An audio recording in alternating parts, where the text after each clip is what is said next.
Happy Monday. Welcome to the Captain's Corner, best day of the week. The captain is back. And if you haven't watched us live, this is your place to get informed about the first steps to recovery. And you can also learn how Safe Harbor helps to create healthy and safe communities. Today we have Kath Hoffman, our captain at Safe Harbor. Hey, Kath. Ahoy there. Ahoy. And Kirsten, first mate marketing at the harbor. And today we talk about compassion fatigue. So also, I think it's a good topic for today because we have this month, we have mental health month. Mm-hmm. And so I think compassion fatigue is something we have never talked about. So I think it's something that a lot of people experience, but it's not a topic that is really, out there. So maybe Kath, can you share a little bit what actually is compassion fatigue? You bet I can. And although it hasn't been something we've talked about on Captain's Corner, it's something we seem to always talk about at Safe Harbor. And compassion fatigue sometimes has another name, vicarious trauma. And what compassion fatigue generally means is it typically applies to people who are caring for other people. And they're worn out by it, if you will. It's different than burnout. Burnout is something that kind of just applies to any job, whereas compassion fatigue is, as I said, is typically related to people who are caring for people. And it can come on a lot faster and harder, sometimes than burnout can, because we're humans and that's kind of how we're programmed. For the harbor, it's a big deal. And we've had lots of incidences where we see that in our staff. I've certainly seen it in myself. And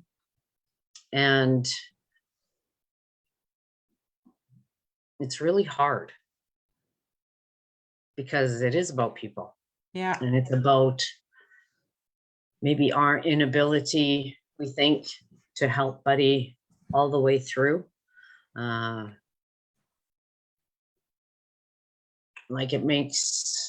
This is a tough one to talk about because it's hard. Yeah. So maybe let's talk about because I think it doesn't come overnight. It's how do people know if they experience. Right. Sometimes other people will see it before they do. And it's because maybe we get more anxious. Maybe we're angry faster than we typically are.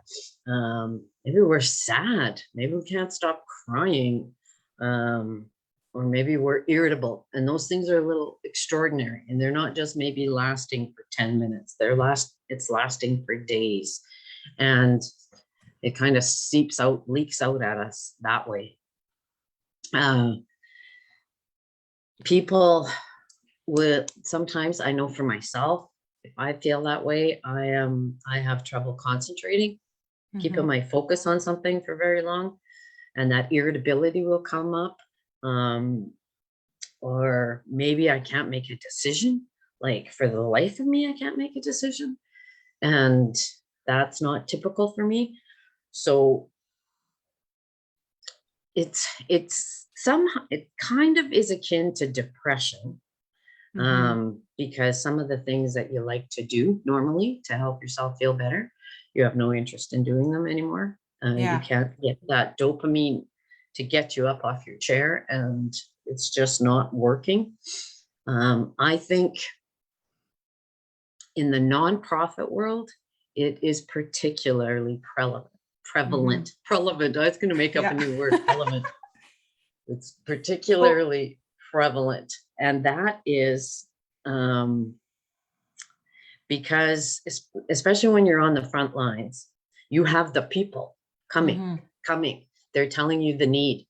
over and over and over. You see the need over and over and over again, right? And yet you can feel very helpless and powerless when you know that the thing they need, you can't go get them. You can't go get that for them right now and make it all better. Yeah. You know, and this is when we see this rearing its ugly head, if you will, you know, we're quick to come together with the staff to debrief if we know there was an incident, if they're coming to us overwhelmed, they can't even move anymore. And that's typical, just never mind COVID, never mind the opioid crisis and the overdoses.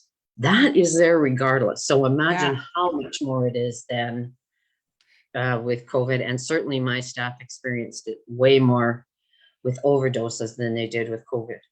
That compassion fatigue, like what are we doing? And how is this helping, you know? And I think what is, so when I first read compassion fatigue, I was thinking, okay, that means I am not compassionate anymore for that other person, but it actually has effect on me, how I feel, maybe numbed even, or totally disconnected, and not just, you know, I realize I can't help, but it really has physical effects on my own health. Indeed. Yeah. So yes, indeed. Sorry, go ahead. Oh, no, you go ahead. So is there anything at the harbor? I know, we have our 7 stars.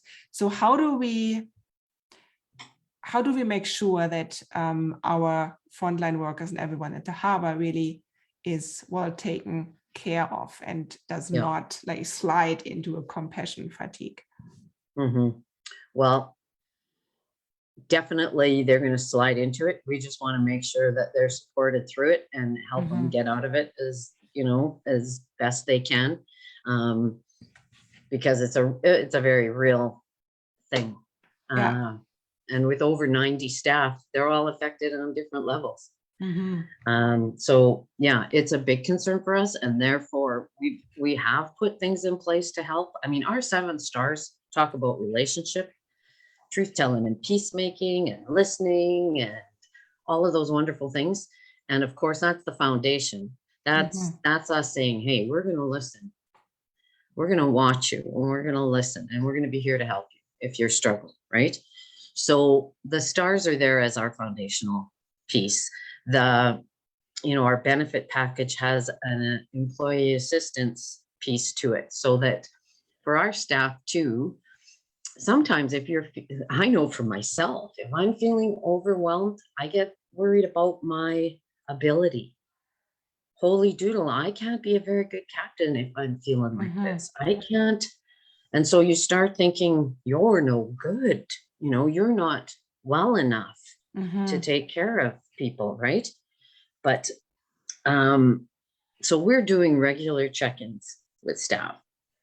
We are doing occupational health and safety postings, little tidbits on your mental health, any kind of courses that are coming up. I know our good friend of the harbor, Gavin Tay, is doing a compassion fatigue workshop in a couple of days. And those opportunities come up. We make sure our staff find out about that. We coach mindfulness. It's not a matter of just how are you and, well, I'm having a rough time. Okay, but then let's go a little bit deeper. What are you telling yourself about? What's your self-talk? What are you listening to in your brain? That you aren't good enough, that you're not well enough. How are you determining that? What's the checklist you've checked off to get there? And let's look at that and see if it's logical or rational, or, so often when we're feeling like that, we tell ourselves a whole bunch of irrational things that just keeps going. I had to do that this morning.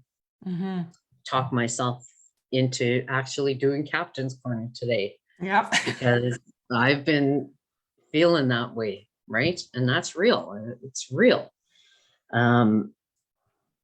What has to happen for my team especially, they have staff or they have clients, maybe guests that have been with them for a long time, and they haven't been able to move them to their next step. Maybe because the next step's not there. So we think of permanent supported housing. The city and the mayor and council have prioritized permanent supported housing. We need it in Red Deer. We need it bad. We have some, but we need lots more. We have a lot more people that need this now, and we need it, but it's not here yet. Yeah. So any staff that are working, trying to get people housed, especially the crowd that we're serving in shelter, they're not going to be housed successfully unless they have that permanent housing support with them, right? Yeah. So there you are. There's your caseload. Maybe you got 10 guys on your caseload that are ready to get housed in that model, but the model's not here. So week after week, you tell them, not yet, not yet, not yet. And basically, how long are you going to do that, right?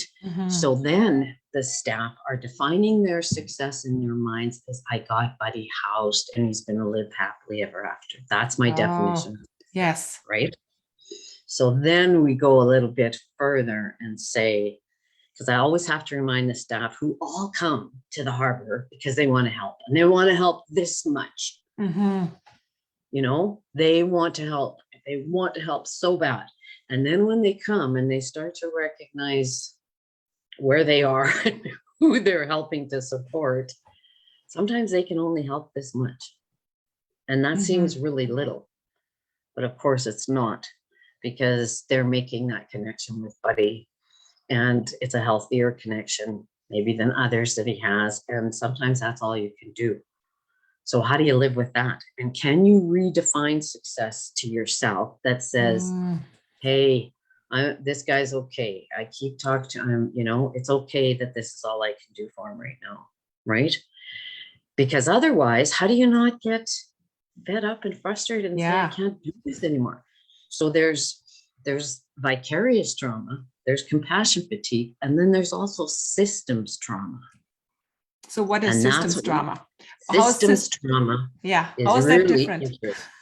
Systems trauma is the systems aren't in place to help make the difference for Buddy right then, whether it's long-term residential treatment, permanent supported housing. You know, he's got to wait. He's got to wait and wait and wait for things. And so the systems trauma, and as a captain, I experienced systems trauma a lot, because you want to go and you want to help, but there's these barriers.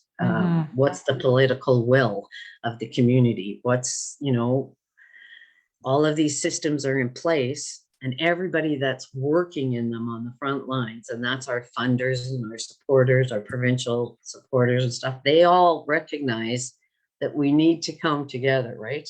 They've been recognizing that for a long time. And if the political will isn't to do that, or, you know, remember how, like, I think it was the Kennedy government that said they're going to start getting rid of all the red tape in between the systems. You know, that was an indication, hey, we see this isn't working well. We've got to open this up. We've got to start coming together, you know. So I think they recognize it. It's a lot of work.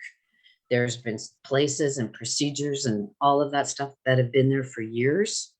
And if I've learned one thing about nonprofits, and the beauty of it is we can usually turn on a dime. Those guys up in the political world, you know, they can't do that so fast. So we're always, hey, we're ready, you know, but we're not, you know. So what if I define myself success so solely on the fact that we got a new shelter? Okay, so we got that. Now, well, everybody knows where we are with that, right? And sometimes that's those systems and those other things that get in the way of just responding to the need when we need it. Same with supervised consumption site, same with overdose prevention site. You know, there's so many things that can get tangled up and have to get sorted out before we can go forward. So if I'm defining myself success only that way, with that narrow focus, like some of my staff might be saying, I have to get that guy housed. And before I know I've really helped him, right? Mm-hmm. It's a restructuring in here Yeah. about what your checklists look like. Yeah, it almost feels to me like we have to redefine success for the moment. So like, what is it really today that I can help Buddy with? Yeah, So what that's would, a good point. Yeah. So maybe even like raising the vibration, making him laugh. Like, I don't know, like, That's right. That's exactly right. Yeah. You know, and that's because very often that's all we can do in that moment. But then I'll tell you, we also have a thing called harbor circles at Safe Harbor. And that is when we all come together, when someone in the community has died, one of the clients or guests, either at Safe Harbor or at one of our other organizations, we come together with the staff, community members, sometimes some family members come, right? And we just have a powerful sharing circle about Buddy. And oh, now what was I was gonna say something cool about that. It was honoring the moments. Oh yeah, good, thank you. Yeah. So what always happens in those circles for the staff is that they will relate a story about the last time they saw Buddy, right? And then I can tell them later on when they're feeling this compassion fatigue, remember the story you shared in the circle. Yes. It wasn't about getting him housed. It wasn't that he went to treatment. It was that connection, the story of the connection. You guys made each other laugh, or he did, you know, like whatever it was. It's that moment you're cherishing now. So imagine that he's cherishing it as it's happening, right? And how those families cherish that, you know, when they know that that connection is there, right? Just to speak a little bit about systems trauma and how it gets in the way. After one of those harbor circles, it was a small one, I was sitting with one of my housing staff and our elder, Lynn, and we were doing a circle, and it was so sad. Like, it was so sad because this young man that we were celebrating killed himself. He was a young man. He didn't have an addiction, but he was homeless and he had really bad anxiety. And he would come into our day support program in our main building when we were running that. And we could only let him in if there was enough room. We could only have 10 people at a time. And we always triaged, you know, if some people were really sick, they needed to sleep, he couldn't come in, right? So the one day that he came and he got triaged, it was really busy, and our staff had to turn him away and say, just can't let you in today, sorry, right? And it was about a week later that the RCMP had released a sketch, a pencil drawing of this body that they found. And our staff had seen that and recognized that as the young man she had turned away that day because he couldn't come into day support. So I'm listening to her relate this story, and she ends it with this voice that will forever haunt me, and said, I couldn't let him in. And I knew what she felt, you know, I can still feel it to this day, what she felt like. I get goosebumps on my goosebumps, right? So there's the systems trauma at work. You know, we didn't have enough shelter spaces. We don't have enough for all the people that need something, right? And so there's compassion fatigue, there's vicarious trauma, there's systems trauma, there's just that weight of that on this one, you know? And I wanted as a captain to say, give me that, give me it, you know? So it's really hard. Yeah. And it's powerful, and it's a hell of a story to listen to.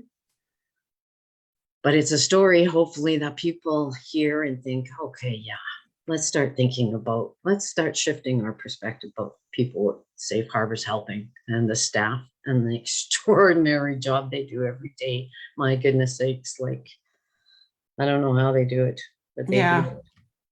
But I think what you just said, it's like with the connection piece, I think when we shift this and really think, when I think back, the last 10 years, or I can't remember a time span, but what I remember is the moments, and the moments might be just, I don't know, 5 minutes, but in my memory, it's like a big bubble of joy that is sitting there, like the people that touched me in some point with what they said, or the things that we experienced together, and really maybe this is it, and maybe everyone has to redefine what is it really that is success, or that we actually need to help to care for each other.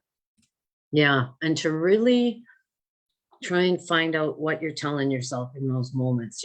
For me, a great big red flag is when I find myself being indifferent to my indifference.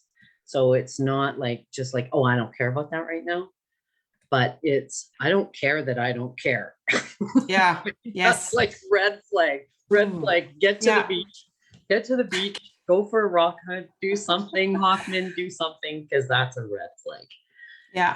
And that's, for the team, for my team too, that's where we try and have them go, is just to recognize that. What you said about those moments though, I was just at a funeral this weekend. My best friend growing up, her husband had died of a brain tumor. And I was thinking about exactly what you just said. I didn't have lots of time with him because I've been away from there for so long, but those moments are always those good little things. They're the things that come after all that other stuff sifts down, that's the stories we're telling when we're having harbor circles. And that's the stories we have to remember when we're not having a harbor circle. And that's the challenge. I always say that in the harbor circle. Okay, you guys, what this is now. Imagine going out and greeting the next crowd that's coming in. What if that's the last day you're spending with them? How do you want it to be? You're not going to house them right now. So what's going to be that reward for yourself to know, and they already know it, because when they have those connections, they love those connections. Even if buddy's driving them right batty, they'll still go back to that good solid connection. And that's what we have to do, because we're humans. That's why we stay alive. Right, just by loving each other. That's what we're trying to do, just loving each other. Awesome. Thank you, Kath. So I don't see we have a few people watching live. I don't know, I haven't seen any comments here. Well, maybe they're all crying like I was going to be crying. I'm going to be crying so much, I'll tell you. But I had an elder tell me once that tears are nature's gift of healing. So I always think of that when I'm trying not to cry. If I'm trying not to cry, as long as it's at an appropriate place, just let them out, man. Let them out. Yeah. You know what? It's part of, as long as we can still feel and have emotions, it's a good sign, because if the emotions are not there, then it is right. That's how I know that indifference to my indifference is a big red flag, because you're right, because there's no emotion there. Usually if I'm indifferent, I'm saying, smarten up. What do you do? What do you need? Right. But when I really don't care, then I don't care. But what a good, it's a good thing to talk about. Certainly timely. I know everybody in our sector is burnt out and tired and worn out from the last couple of years. We just had a big meeting with the provincial shelter providers, and that was such a strong statement. We are all really, really tired. And so just as a captain, making sure my team can get away and get that exhale, have whatever resources they need to help them through. I know they debrief a lot with each other. That employee assistance program gives them some anonymity, because even me as a captain, if I get a little wobbly, I want to tell my staff that, because what are they going to think? If captains go down again, or my board, what's the matter with that captain? Right. But if I can talk to another ED, they just know, this is normal, and I can, do that, really that other sharing, right? And that's what that EAP program does too. It lets them just throw it up, and they don't have to take care of anyone while they're doing that, you know? Yes. So it's really important, that anonymous place to dump things wherever you can find it. It helps a lot. So if we could sum it up, like, what do you think is important in order to avoid compassion fatigue, but also maybe some steps if you know, okay, I think I got it. So what I think from what I heard from you is, like, first, like, really redefining, like, what really is success. Like, it's not, you know, what can I do today? Yeah. And how can I help Buddy, like, to smile, like seeing the daily success? Yeah. Then you talked about, like, you know, the connecting piece, like with others and talking about it. Yeah. And really that mindfulness. What am I telling myself? What noises are going on in here? I'm telling myself I'm a loser because I can't get this guy where he needs to be, or whatever, right? I'm a loser because we don't have a shelter yet, you know, and none of that is true. Everybody's, you know, just doing what they can do to get that to happen, right? So it's challenging those irrational beliefs we have. And most importantly, finding someone who is, like, I'm lucky my daughter Kira is here with me. She has a good understanding of how to help and not put too much on me at a time when I feel the way I do, right? So I think we're good for each other. So find that one who knows how to love you up, even if you can't quit crying. Probably chocolate's good. I don't know. I'm not a chocolate girl, but I hear it's good. Yeah.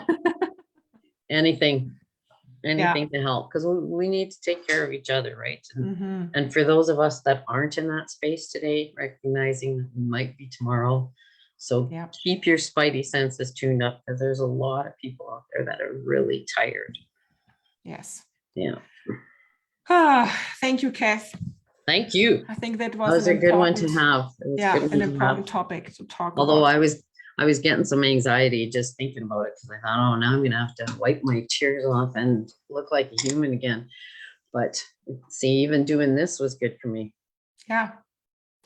Sharing what is going on, and just talking about things, because what I've learned is something that you think is just really personal to you is usually the one that is most, that everyone is affected with. So we are not the only ones having those problems. And I think that's why too, you know, if I'm checking in with our team, I'm usually telling them how I can relate to that, because I felt like that, you know. I can say that honestly and truly, and just knowing you're not alone. Yeah, exactly.